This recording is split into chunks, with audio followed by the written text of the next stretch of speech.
الود اليومي معروف على واحد الخصوبة عالية، ولكن المشكل الواحد الديفو الواحد اللي فيه اللي تيمرضك بها وكتف الصراخ مبرزين بوحاطي في جميع الصفات. راه اللي مخش نعس سيرتو الا كانوا بزاف هما 4 ولا 5 راه العفو. دابا راه حيد كان عندي 5 ذكورة، حيد 2 بقاو 3.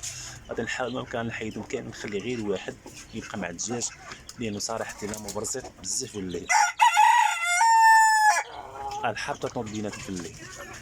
ها هو هذا هو ديك الفيومي معروف بالخصوبة ديالو بالمناعة ديالو، ها هو مع العشيرة ديالو مع الدجاج.